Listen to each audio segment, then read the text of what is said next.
avec. C'est notre moment. Dites oui aux actualités dans votre journal TV. Uprime. Manolotra ho anao ny vaovao. Investissez dans une valeur sûre. Choisissez Uprime.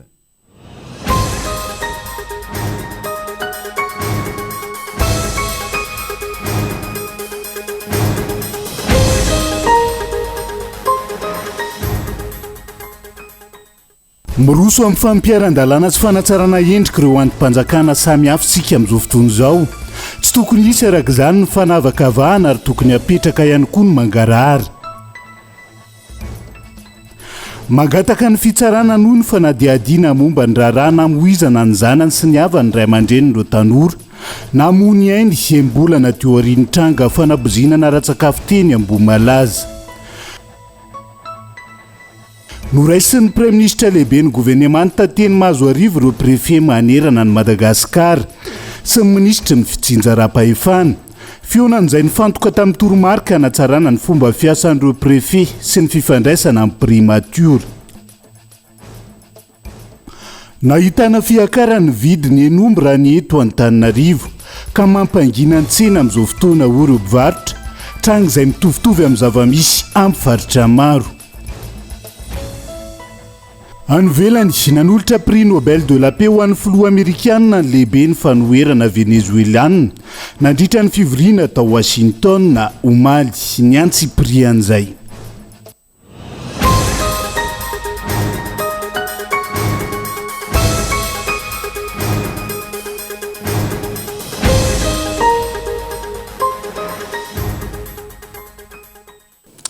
Ngadondrainy amin'ny valoralina fotoanan'ny fampalalamba vaotsika atao amin'ny fitalavitra kolo fa tena ny araba tomboky lasy tombovavy manasana ihany koa anaraka ny antsy prix an'izay tony mahazatra matoa andatsoratra anondeha hanokafana ny fiarahana. Miroso amin'ny fampiaran-dalàna sy ny fanatsarana endrika ireo andrim-panjakana samy hafa sika amin'izao fotoana izao. Na izany aza tokony hisy ny mangarahara ary tsy tokony hisy ny fanavakavahana. Izay fampiaran-dalàna izay isan'izany ohatra ny eny anivo ny anteny Merapirenena izay miteraka resabe eny anivo ny fiarahamonina ankehitriny matoa andatsoratra. Niteraka resabe teny anivo ny fiarahamonina ary andrasan'ny maro ny fivoaran'ny toe-draharaha mikasika ny fanesorana ireo solombavambahoaka tsy nanatrika fivoriana kanefa tsy nandefa taratasy fialan-tsiny sy fanazavana ara-dalàna. Raha ny fantatra ampoliny ireo solombavambahoaka tsy namonjy fivoriana ireo saingy solombavambahoaka misy 5 amin'ireo no voakasika izany fanesorana izany. Maro ny faneho-kevitra voaray teo anatrehan'izay ary betsaka ihany koa ny fanontaniana mipetraka miantefa amin'ny filohan'ny anteny Merapirenena ny fitsarana avy momba ny lalam-panorenana ary ireo solombavambahoaka voakasika. Faneho-kevitra voalohany solombavambahoaka avy any amin'ny faritra ireo 5 ireo ary ahoana ny momba ireo solombavambahoaka miisa 3 avy eto Antananarivo tsy nanatrika fivoriana ihany koa. Nanana antony mazava ve izy ireo? Nametraka ara-dalàna ny taratasy fialan-tsiny ve? Faneho-kevitra faharoa tonga ny vory ny roa tamin'ireo solombavambahoaka 5 voakasika ireo ka inona no antony natafiditra azy ireo anaty lisitry ny solombavambahoaka no takina fanesorana? Valifaty politika ve sa misy antony hafa? Tokony apetraka mazava ho fantatry ny be sy ny maro ny anaran'ireo solombavambahoaka tsy tonga ny vory sy ny antony natonga azy ireo tsy ho tafiditra ao anatin'ireo solombavambahoaka angatahana fanesorana. Tokony ho fantatra mazava ny antony mahatonga ireo solombavambahoaka miisa 2 nanatrika fivoriana kanefa tafiditra ao anatin'ireo solombavambahoaka no takina fanesorana. Ny zava-misy tsy azony rehetra lavina aloha hatreto dia ny hoe mazava fa fampiarana ny lalam-panorenana miampy ny fanapahan-kevitra ny Birao Maharitra teo anivo ny anteny Merapirenena araka ny fanazavana ny men'ny filohan'ity andrim-panjakana ity no natao ka nakana ny hevitra ny fitsarana avo momba ny lalam-panorenana ny amin'ny fahafana manaisotra ireo solombavambahoaka ireo na tsy. Ireto farany izay nomena herinandro hitondrana fanazavana. Tsy azony rehetra lavina ihany koa fa goragora tanteraka ny fampiarana ny lalàna teo anivo ny anteny Merapirenena nandritra ny fitondrana teo aloha ka navery asina ity fahefana mpanao lalàna ity. Gaboraraka tanteraka izany teo aloha ka samy nanao izay tiany atao raha ny fampiarana ny fitipika anatiny no nasia teny. Mazava eo anatrehan'izany fa miverina amin'ny fanomezana asina ny anteny Merapirenena ary miroso amin'ny fampanarahan-dalàna sy fanajana fitsipika ny an'ny tsimbazaza saingy mila fanazavana bebe kokoa sy mangarahara amin'ny fandraisana fanapahan-kevitra anafoana ny aya mipetraka sy ireo fanontaniana maro apetraky ny besin'ny maro tahaka ny zava-misy amin'izao fotoana. Zava-dehibe ny fisiany mangarahara, ny fampiarana sy ny fandraisana fepetra ho an'izay fampanarahan-dalàna izay, saingy tsy tokony hisy ny fanavakavahana, fa izay rehetra tokony niarany sazy dia saziana avokoa. Raha toka tsy tonga ny vory, tsy manana antony mazava ary tsy nametraka fialan-tsiny ara-dalàna, rary ny ray esorina tahaka ny fanapahakevitra noraisina tamin'ireo loholon'i Madagasikara. Raha ny mifanohitra amin'izay kosa mipetraka ny aya satria azadino fa olom-boafidy ny solombavam-bahoaka na teo aza ireny disadisa samihafa mikasika ny fifidianana teto amintsika ireny. Ao anatin'izay tranga eny anivo ny anteny mera pireneny izay hatrany tsy mitombona ho ny solombavam-bahoaka madamady voafidy tao amin'ny distrika Mitsinjo ny filazana azy ho isan'ireo tsy nanatrika nandritra ny fotoana naharitra ny fivoriana teny Tsimbazaza. Fanalam-baraka sy fanamaivana n'ireo vahoaka nametraka fitokisana tamin'izao tranga misy izao raha ny faneho-keviny. Hitondra pirofo manamarina ny fahatongavany niatrika ny fivoriana ara-potoana faharoa dia eny amin'ny fitsarana avo momba lalam-pandrenina ny tena ny harany fanazavana netiny tamin'ity andro anty Kabainloa. Nitsipaka ny filazana azy ho tsy niatrika mihitsy ny fivoriana ara-potoana farany teo ka nitarika hatramin'ny fikasana analazy ny solombavam-bahoaka voafidy tao amin'ny distrikany Mitsinjo Amadamady ka noraisiny ho fanosoram-potaka sy fanalam-baraka ity tranga ity. Za dia manakina tanteraka raha momba nahy manokana iny requête nataon'ny président Assemblée nationale iny. Ireo député namako ireo mahafantatra gaga tanteraka zareo hoe fa ino io président, mety misy zavatra hafa angamba no antony fa tsy resaka lalàna. Ary raisiko amin'ny ataontsika hoe mba fa mahazokizoky ny anahy ohatra ny fanosora-potaka sy fanalana baraka reny zavatra reny. Tsy ekena mihitsy le olo rehefa mipetraka am-povoany mba manao neutralité. Miangavy ny président Assemblée nationale za jereny aloha ny fanajana ny lalàna fototra ny voalohany indrindra alohany miexige aty amin'ny règlement intérieur. Tsy manana olana amin'ny fanesorana azy tsy ho solombavam-bahoaka ity olom-boafidy ity fa sokajeny ho karazana fanaovana tsinotsinona ny vahoaka ny fidy azy raha toaka tanteraka izany raha ny fanazavany hatrany. Ireo vahoaka ireo izay nanamafy fa tsy aradrariny izao raha izao ka tsy azo ikeny. Raha nivalaza ny filohany anteny mera pirenena omaly mahakasika ity raha ity fanapahan-kevitra noraisiny bureau mahatry ny anteny mera pirenena no namohana ny lisitra ireo solombavam-bahoaka 10 ireo fa tsy ny fanapahan-keviny irery. Manana zo hitondra ny fiarovany tenany avy ireo solombavam-bahoaka voakasika hatramin'ny herinandro taoriny nampandrenesa ny fitsirana avy momba ny lalam-panorenana ny fiampangana azy ho an'ny solombavam-bahoaka madamady efa eo am-perinasa ny mpisolo vava manangona ny pirofo rehetra manamarina ny fahatongavany niatrika ny fivoriana ara-potoana faharoa tamin'ny taona 2020 sy 2020 teny Tsimbazaza. Ho hitantsika eo ny fivoaran'izay raharaha fanesorana solombavam-bahoaka eny anivony anteny mera pirenena izay ary izahantsika ho tanterina atao anatin'ny fampahalalam-baovao hatrany. Fa eny mbola na teorian'ny tranga fanapoziana ny hara-tsakafo teny Ambohimalaza mbola manjavozavo amin'ireo fianakaviana ny arambona ny tena marina na moizana ny ain'ny zanany sy ny havany amin'izao fotoana izao. Mangataka ny fitsarana noho ny fanadiadiana momba ny rahararaka izany ny ray aman-dreny ireo tanora namony ainy rano faneho-kevitra tamin'ity androan'ity Kabainloa. Mbola mitana ny sainy maro sy andrasana ny tohy ny raharaha fahapozinana ara-tsakafo teny Ambohimalaza ny volana Jona 2020 sy 2020 lasa teo enim-bolana aty aoriana tsy mbola mionona ny fo sy ny saina noho ny tsy fahalalana ny tena marina momba iny raharaha namoizana ain'olona maro iny ho ireo ny rambony amin'izao fahavitany fialan-tsasatra sy iverenany piasan'ny fitsarana iasa izao mangataka ny ijirena momba ity raharaha ity ireo namoy zanaka sy havana fa mijaly izay hay ho ireny nombana sy onja izay isany namoy ny ainy satria nampanantena ny tompona andraikitra ara-pitsarana tamin'ny volana Desambra 2020 sy 2020 lasa teo fa averina ho sokafana ny fanadahadiana kanefa tsy mbola nisy izany hatramin'izao hoy ny fanazavana. Mangataka hoe mba papoiza amin'izay le raha satria izay lasa nafiana ny andavanandro lasa tutupusana satria lasa sana fena tsy mahay matsiny tena manaona ihany le zanaka tena filotra izany le tena mafatan'ny fanakao izany komiteny mba nifasan'izany satria araka mifantatry nazy dia tapitra omany ny vakansany fizarana dia izay no dia 6 volana voany zany hoe mafatan'izy dia mbola nanapiky ny mafatan'izany dia tena mbola tsy mahalala mihitsy fa ahoana araka ny efa enay voaverina ny fanadiadina misy olona tsy voadiady ao anatin'ilay izy tsy mbola mifinify ho anay rehetrarehetra na ny marary na ny mbola marary na ny nanana maty tsy mbola mifinify hatram'izao aloha fa mbola mijanonay resaka fotsiny ilay izy hoe boskatana fanadiadiana dia mbola mijanonao resaka aloha ilay izy atrefa mbola tsisy na dia olona ivay ero hoe aoka tsy telina vo manadino isika na anao rindrindasa tsy tsaroana fa mangidy ny nahazo anay hoy ireny nombana sy onja raha nanao ny ranty naneo ny alahelo ny tao amin'ny tambajotra ny tserasera androany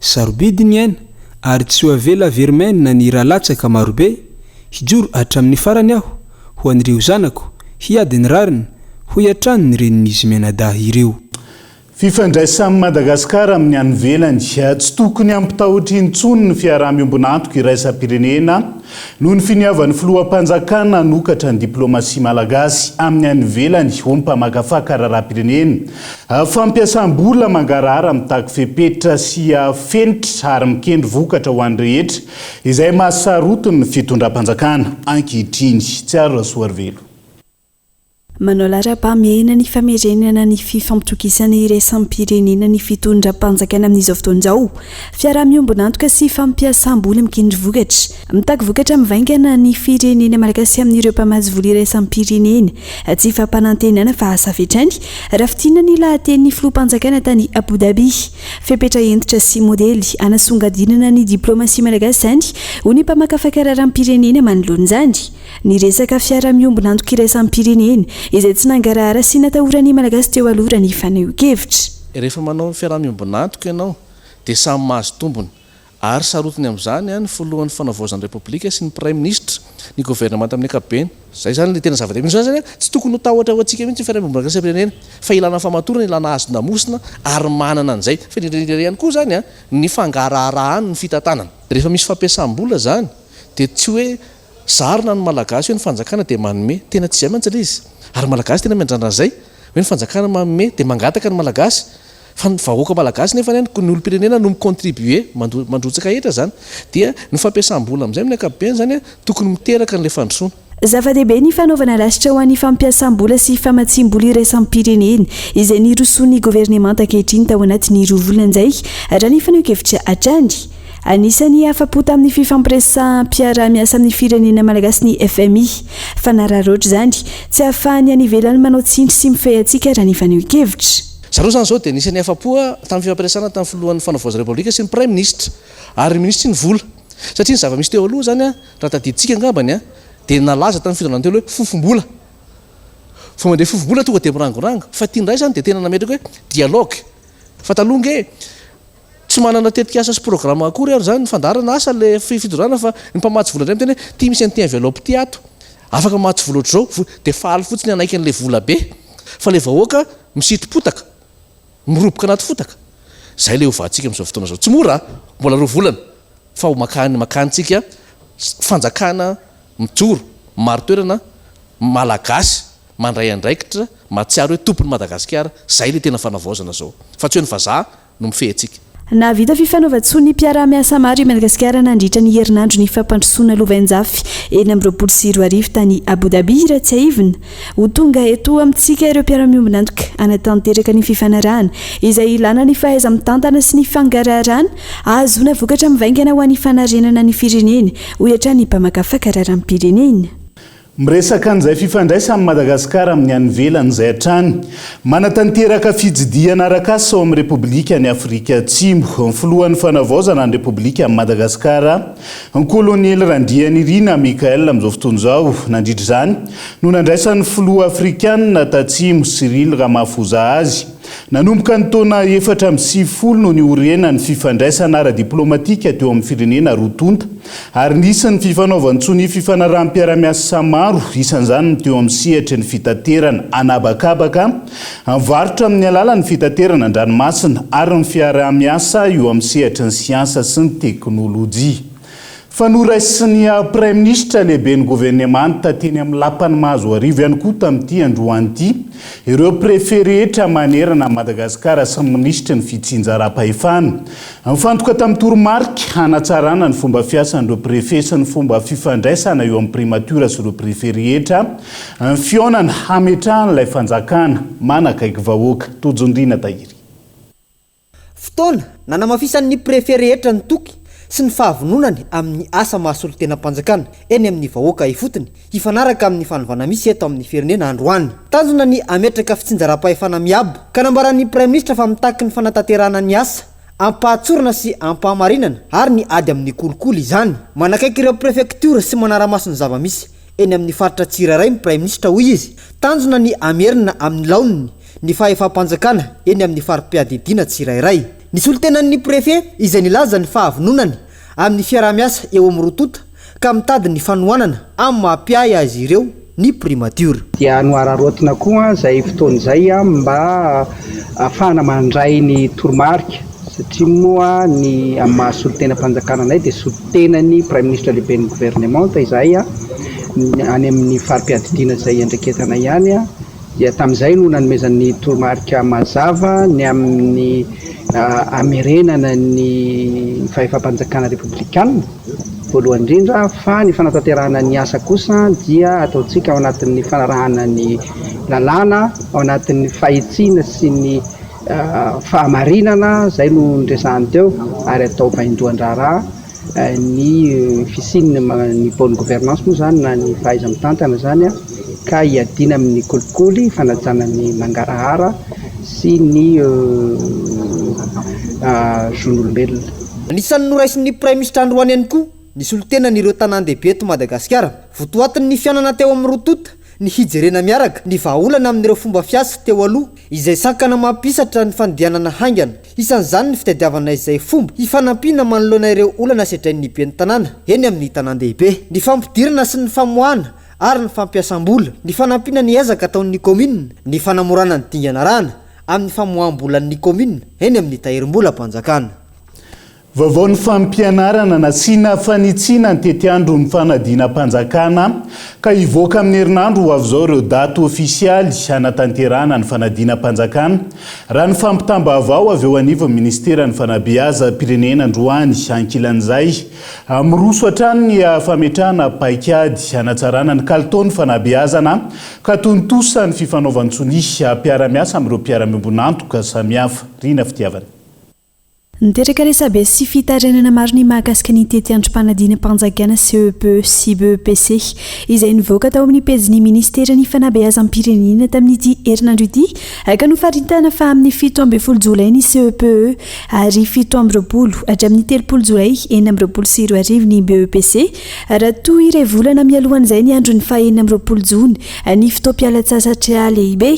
Manoloan'izany nandray fanapa-kevitra ny ministera ny fanabeazam-pirenena ka nisy fampanantsona fivoriana ny arahan'ny ministera ny fanabeazam-pirenena ny ministera ny fampianarana ambony ary ny ministera ny fampianarana teknika sy ny fikambanana ireo sekoly tsy miankina tapaka nadritra ny fifampijenihana fanahiny sy mifanaraka amin'ny zava-misy sy ny isa-paritra iraisan'ny Madagasikara manontolo ny tety-androm-panadinana. Efa vita ny fanitsina amin'izao fotoana fa mbola andalo fankatoavana ny amparatonga-pahefanisa tokony izany ka hivoaka amin'ny herinandro avy ny datim-panadinana ofisialy amin'ny taom-pianarana ity raha ny fampitambavao azo avy eny anivon'ny ministera ny fanabeazam-pirenena. Ankilany ifanometanana amin'ny ministera ny fanabeazam-pirenena ireo fikambanana mpiara-miombonantoka misa 3 amin'ny fanatsarana ny kalitaon'ny fanabeazana amin'ny lafiny rehetra. Imasona ao anatin'ity fiaramiasa ity ny fanamafisana mahakasika ny tetikasa kilonga izay mifantoka amin'ny fanabeazana ny tovavy amin'ny alalan'ny fanatsarana ny tontolo iainana an-tsekoly ny fanadiovana sy fidiovana eo ihany koa ny fanamafisana ny fiarovana ireo zony ankizy ankoatr'izay ny fanohanana ny fanabeazana ary tontolo iainana. Tsy ampy intsony ny hoe mipetraka an-dakilasy fotsiny zanatsika tsy maintsy mahazo fahaizana fahalalana ary soatoavina izy ireo mba ho lasa ho firenena mavitrika rapitso. Izany indrindra ny dikany fanoloran-tenantsikan'io na eo amin'ny fanamafisana ny fahaiza-manao ny mpampianatra na amin'ny fanavaozana ny fomba fampianarana na amin'ny fanatsarana ny tontolon'ny sekoly dia mazava ny tanjona ny fampiakarana ny avon'ny fahombiazany rafim-panabeazantsika. Andraikitra iombonana ny fanabeazana amin'ny fampivondronana leritsika dia tsy taratasy fotsiny no siniavintsika fa toky omeny firenena ho an'ny tanora dia mifahazoana fanabeazana manana kalitao ho an'ny rehetra tsy misy fanavana. Totosany maraina teo ny fifanaovantsy ny mpiara-miasa teo amin'ny ministera fanabeazan'ny pireneny sy ireo mpiara-miombona antoka misa telo tsy aivina efa nanomboka tamin'ny taona raika amby roapolo sy roa arivo ny tetika sakolonga izay nahita mpahombiazana ka nahitana fiakarana roapolo isanjato ny tahampahaizan'ny mpianatra misa 12 ankehitriny ireo faritra misitraka ny tetika azy. Vaovao ny fahasalamana vetivety 430 ireo tranga vaovao voamarina ho an'ny anendrana Rajako Omaly ka ny 30 ao Mahajanga 2 eto Antananarivo. Ray Fianaratsoa ray ao Mahatsinjo 420 ihany koa ny tranga vaovao ahina Omaly raha ny fampitam-baovao avy amin'ny ministera ny fahasalamam-bahoaka ny ariva teo. Arak'izany 700 ny fitambaran'ireo tranga hita ka 8 amby 70 ny olona voanendrana Rajako araka ny tatitra hatrany. Dia izay ihany koa no entintsika amin'ny sendra vetivety ao anaty doka fohy. Aza misaraka aminay.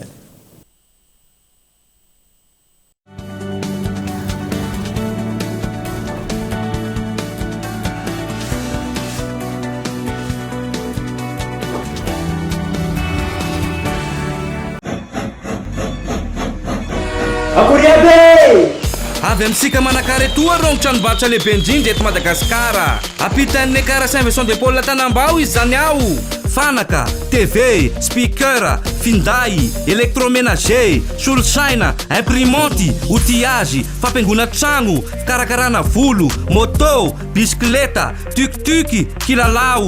Ao amin'ny Cosmos avao koa ny entana fanta-daza originaly, service après-vente azo antoka, fanaterana mamaim-pona, garantie hatramin'ny 2 taogna. Misy promotion fanokafana ny lakamisy 12 hatramin'ny 17 janoary. Misy fihenam-bidy hatramin'ny 17 isanjato amin'ny entana sasany. Cosmos, votre partenaire de confiance.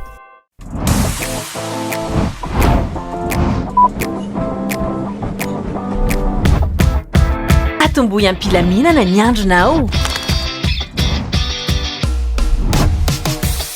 Mahatoky tena kokoa.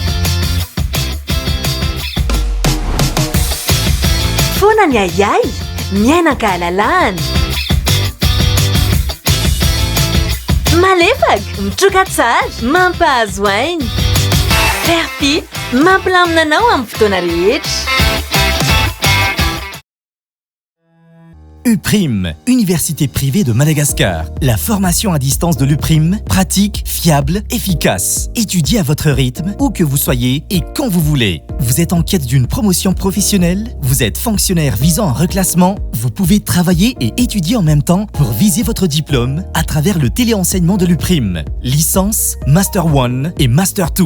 Habilité par l'État jusqu'à la 5e année et reconnu par la fonction publique jusqu'à catégorie 8. Encadrement innovant via une plateforme numérique permettant un regroupement en ligne avec interaction, droit, communication, gestion et management, commerce et marketing. Alors, partout où vous êtes, étudiez depuis chez vous. Rejoignez la formation à distance de l'UPRIM. Inscrivez-vous à l'UPRIM la plus proche de chez vous. L'inscription peut se faire également à distance. Contact 020 85 215 03 034 11 215 08. Investissez dans une valeur sûre. Choisissez UPRIM.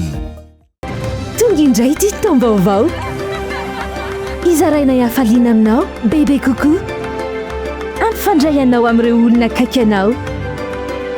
Na iza naiza, amin'ny fotoana rehetra. Zahay atao miasa dia vonina hatrany ampiainanao fotoana miavaka miaraka amin'ireo olona akaiky anao ka amin'ny taona 2024 ataovy iasa. Ireo zava-baovao ara-teknôlôjia mampifanakaiky antsika.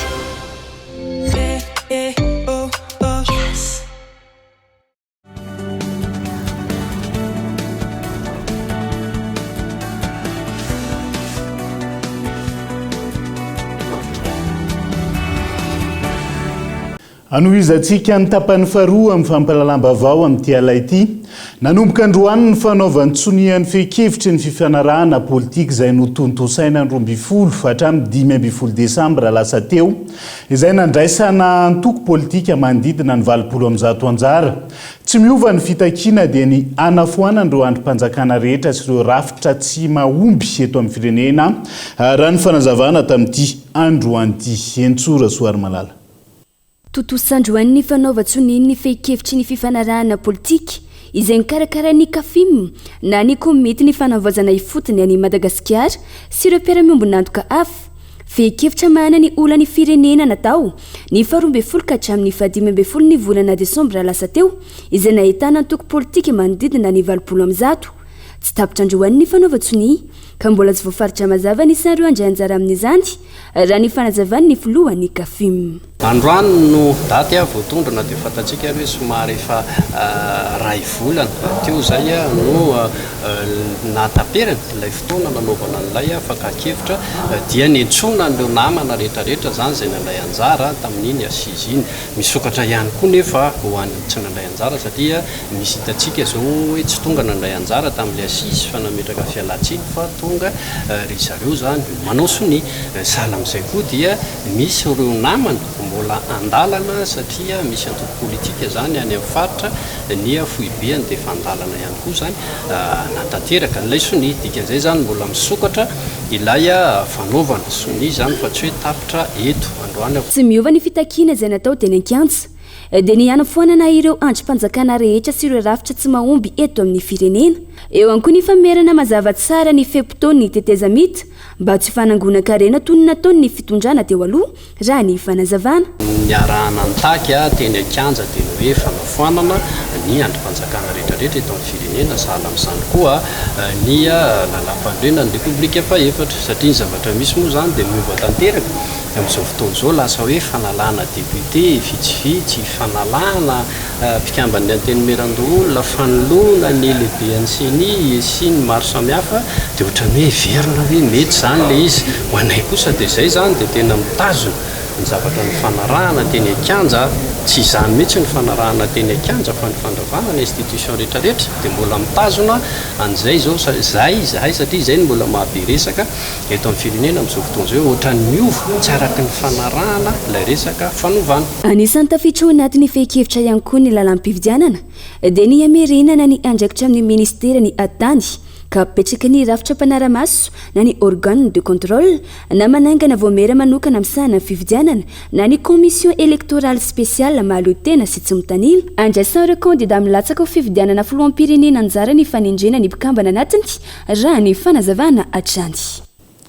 Lafomba vao hafa apetraka ny fitoerana fandraisan'ireo olona trabona ao amin'ny faritra Moromani onta lepatrim-ponina sy ny firaisan-kina ary atao amin'ny perinasa mandavataona ankoatra ny fiahinany maha-olona sy ny fanohanan'ireo fianakaviana marefo ara-pivelomany hojerena manokana ny amerenana sy anamafisana sy ny firaisan-kina izay isany andraikitra sanina onta lepatra vaovao nandritra ny famindra-pitantanana tany an-toerana doarahantsika ny fanampanazavana.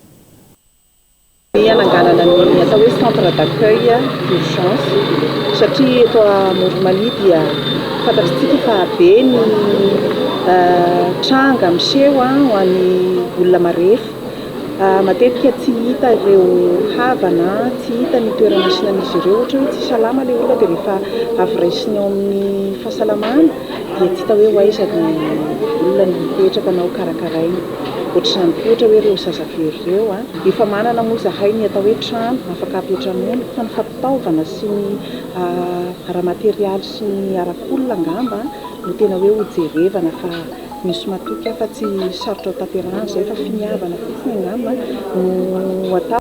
Anoizantsika ny fiarahana amin'ity ality dia manambahiny ny sampana fampalalam-bavao iresaka betsaka kokoa manodidina ny ady amin'ny diabeta sy ny manodidina azy Dr Fezini Serafine Fernand filoha-mpanorona ny association Maheva miarabanao tonga soa ato anatin'ny fampalalam-bavao amin'ity ality araka ny arahantsika nahita ny volana desambra lasa teo vita tamin'izay ny ataontsika hoe ray volana nentina ny adina tamin'ny diabeta teto Madagasikara manahoana ny vokatra nanahoana ny vokatra mom'izay Dr Fezini.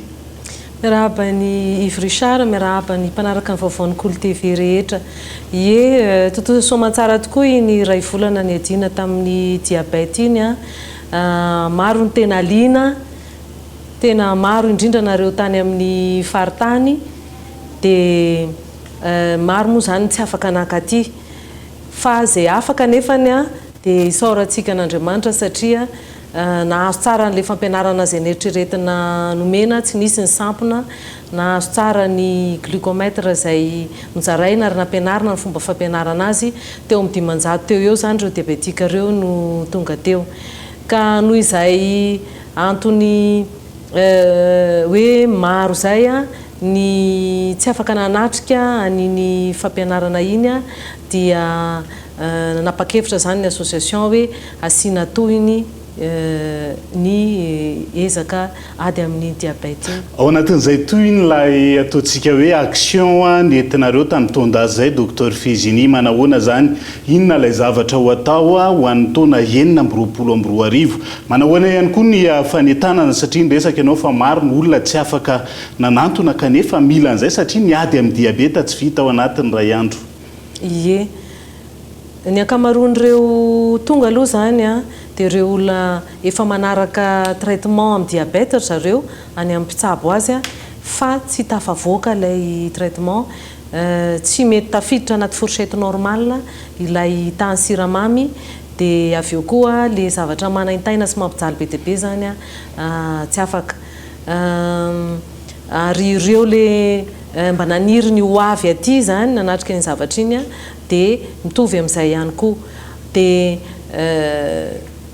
manome chance fanampiny an'ireo olona reo zany izahay a, ka nanapa-kevitra hoe ianareo raha ohatra ka mbola te ahazo an'ilay fampianarana dia afaka miantso amin'ny laharan-taloby le omenanareo io, fa tsy amin'ny alina, tsy amin'ny weekend, tsy amin'ny sabotsy lahady, tsy amin'ny voamaraina be amin'ny 4, fa amin'ny 2 ka hatramin'ny 5 zany.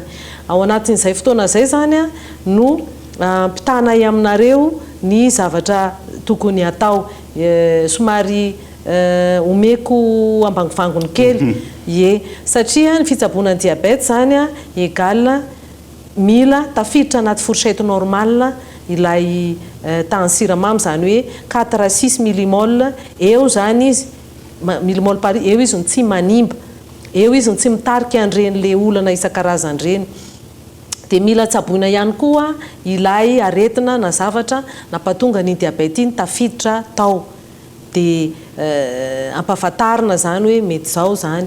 Dia mila tsaboina ihany koa ny zavatra rehetra nosimbain'ilay diabète, zay zany no fitsaboana ny diabète zay, fa tsy hoe ohatra hoe le chiffre fotsiny hoe mihina-panafody fotsiny dia na ny chiffre raha tsy tafiditra anaty normal.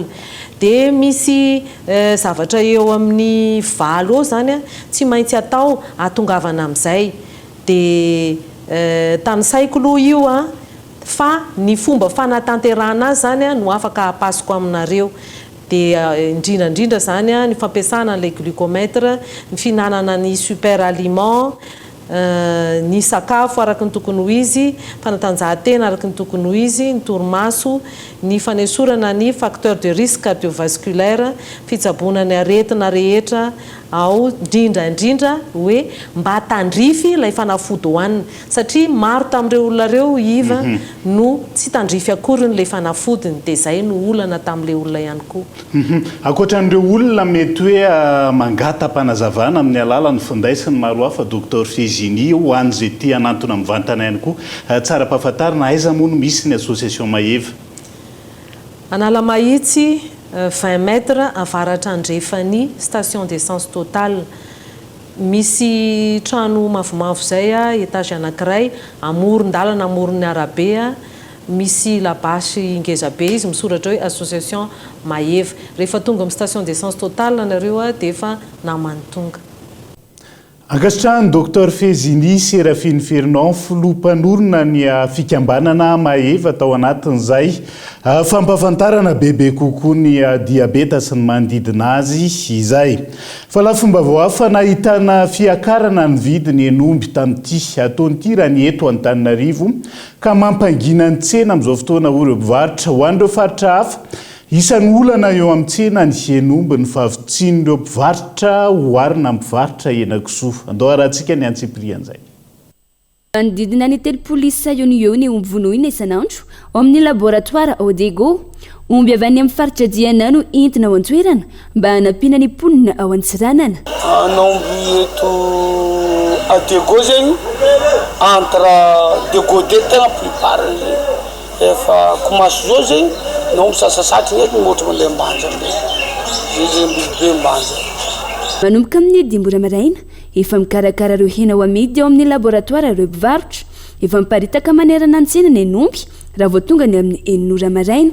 Raha hoan'ny ao manjanga kosa indray dia 30 ka hatramin'ny 520 ny omby vonoina isan'andro manomboka maitsoahitra ka hatramin'ny maintany mampisokatra ny tsena. Tsenan'omby maromaro no mamatsy hena tsy fainao majanga. Betsako, Marvoay, Ambourimalandy, Andranomafo, Ambalakininina. Namaki karoatra amin'ny 3 tapitrisa ariary ny vidin'omby iray. Miankina amin'ny vidin'omby ny kilao kena rehefa eny an-tsena ka mahalafo 570 ka hatramin'ny 70 kilao ny latabatra iray ao anatin'ny iray andro amin'ireo mpivarotra 20 eo hoy ny fanazavana. Tena nisy fiakarana mihitsy aloha vidin'henan'omby aty amin'ny faritra Majunga. Zay zao po mangala prix de gros ana laboratoire zao 9 arivo dia mandafo etatsena zay mandafo 2 alina 7 arivo alina ny kilao n'henan'omby. Dia amin'ny nofon-kena ma 4 arivo sy 2 alina ihany ny kilao nofony. Misy mahato madinidinika mba firobalana ny kely vola mba fanampiana ny tsambovola. Misy mandeha amin'ny tokotoko 5000 tokotoko. Hena raha vomatavy ndraiky longany tena miboaka misy le soranina menamena tsara mihitsy. Izao jereo zao izao matavy hena tsara nofotra be mihitsy izy io. Ohatran'izao tsara be le nofotra ny hena. Ohatra zao ohatra nanakaty zao 70 kilo zao ny hena nalako tao laboratoire. Ho an'ny eto Antananarivo renivohitra nahitana fiakarany vidin'ny enomby tamin'ity taona vaovao ity raha oharina tamin'ny taon-dasa. Raha 7 arivo sy 1 alina ny kilao teo aloha dia tafiakatra 7 arivo sy 1 alina ariary izany amin'izao fotoana izao. Izany hoe nitombo arivo ariary ny vidiny. Manodidina ny 3 arivo ariary na ny eo amin'ny fahefany eo ny tena fividin'ny olona fa vitsy ireo mividy amin'ny kilao hoy ireo mpivarotra. Kilao an'ny enomby zao ty aminay dia 7 arivo sy 1 alina.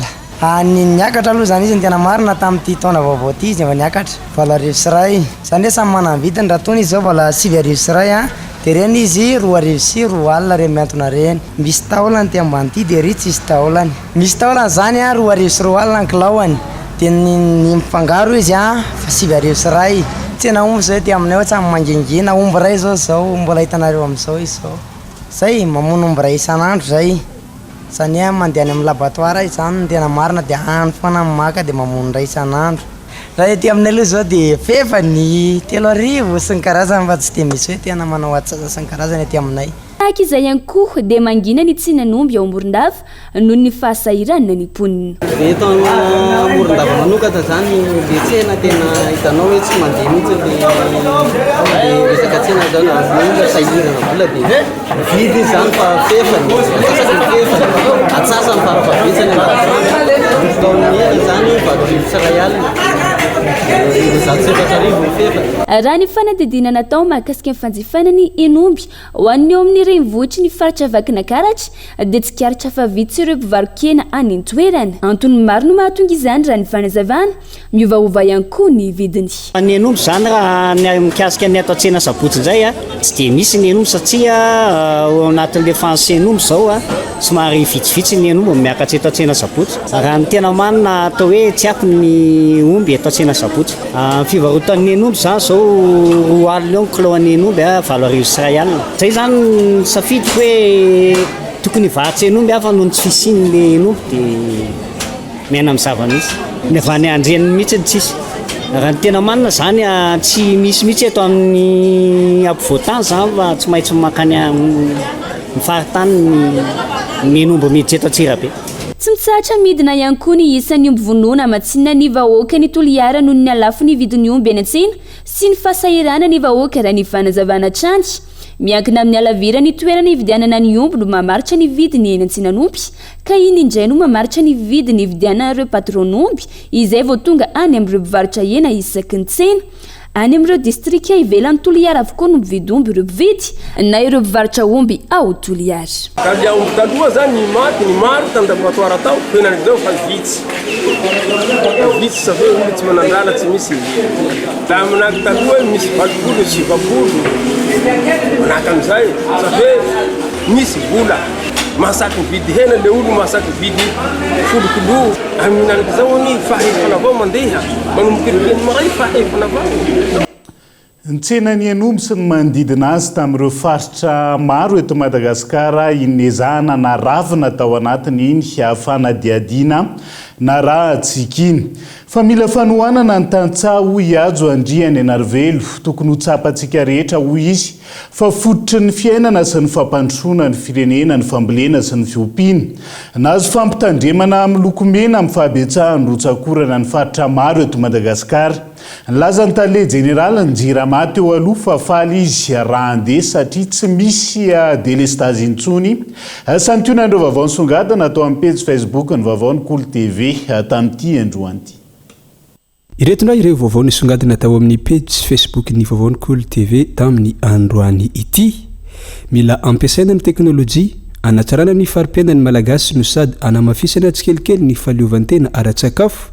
Hoy ajo andriany anarvelona ny eo heviny tokony ho tsapantsika rehetra hoy izy fa tsy loharan-tsakafo fotsiny ny fambolena sy ny fiompiana fa fototry ny fiainana sy ny fampandrosoana ny firenena ihany koa.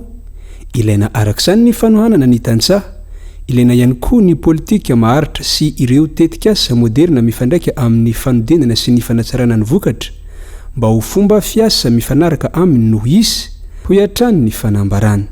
Nahazo filazana amin'ny lokomena amin'ny fahabetsahany rotsakorana ny faritra Analamanga, ny distrikany Andilamena, Amparafaravola, Anosy-Beanala, Marolambo, Ifanadiny, ny tapany atsimon'ny faritra Sofia, ny ilany antsinanan'ny faritra Bitsiboka, Itasy, Vakinakaratra, Amoron'Mania ary Matsiatrambony.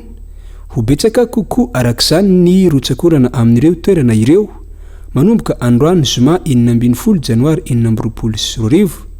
Tombanana ahatratra 700 ka hatra amin'ny 80 mm raha teo ny tahany rotsakorana ao anatiny 420 ora. Faly aho raha handeha satria tsy misy délestage intsony hoy ny tale général ny jirama teo aloha. Nandritra ny fifamindram-pitandandana teo aminy sy ny tale général vaovao ny général Adjatine Rasulmanana ny 14 janoary 2024 lasa teo. Nambarany ihany koa fa nahafaly azy ny niasa ho an'i Madagasikara ka antenainy fa hijanona amin'izay ny fisiany délestage ny etontoerana. Ny 2 janoary 2024 nisy niditra antsokosoko tao amin'ny efitra fandriany teratany vahiny iray monina tao anaty fandraisam-bahiny tetsy Analakely. Tratra ny caméra de surveillance ny jiolahy iray izay nandroba ity toerana ity. Lasa tamin'izany ny vola 17 tapitrisa ariary nandeha ny fikarohany ka fantatra fa ny riaria tany Ambatomanga commune na Morarano-Kroma distrikny Amparafaravola tandazany ity lehilahy iray nahavanondoza ity. Tratra tany an-toerana izy rehefa nidina tany ny mpitandron'ny filaminana. Tratra tao anaty sakosy ny vola 20 tapitrisa ariary mahery. Efa nividianany motocross ny vola sasany raha toa ka lany nanaovana fiainana kosa ny ambiny. Naverina amin'ny tompony ny lela vola 6 no gazana ny moto miandry ny fanapahan-kevitry ny fitsarana no tanana amponja vonjimaika miandry ny fitsarana ny lehilahy. Dia izay ihany koa no entsika miampita ao anatin'ny maresaka iraisam-pirenena vetivety. Nanolotra prix Nobel de la paix ho an'ny filoha amerikanina lehibe ny fanoherana venezuelana Maria Corina Machado omaly nandritra ny fivoriana tao Washington. Izany dia ho fankasitrahana ny filoha amerikanina noho ny firotsahany ny ady ho an'ny fahafahany Venezuela. Andro manatantara ho an'ny Venezuelanina androany hoy Maria Corina Machado taorian'ny onany mivantana tamin'ny filoha amerikanina. Herinandro vitsy taorian'ny samboran'ny amerikanina ny filohan'ny Venezuela Nicolas Maduro. dia izay ihany koa no entina manakatona ny fiarahantsika ho an'ny androany naizanaiza misy anao ankasitrany ianao nanaraka ny fampalalam-baovao hatramin'ny farany azadimo ao ariany zao fampalalam-baovao zao ny fandarana ankitsipo fotoanantsika rehefa zoma salan'izao any androany vahina sainy Andriamatoa Rabe Vahiny Eliaf folohan'ny otrikafo no sady mpanotsainy folohan'ny fanavaozana ny Repoblikan'i Madagasikara ihany koa sy Andriamatoa Florent Didier sekretera général ny Volobe na ny vondrony olobe malagasy fandarana izay iresahana ny famatsiana jirosano amin'izao fotoana izao ahoana ny zava-misy aiza ny vahaolana eo ihany koa ny fekevitry ny fifanarahana politika izay nandraisana antoko politika miisa 20 teo eo anjara eo ihany koa ny resaka fikoanan-doam-pirenena ho izahantsika hoentina ao anatin'ny fandarana rehefa avy eo ny mahakasika izay mandrapitafa ho amin'ny manaraka indray tombo kilasy tombo vavy elo matomboka.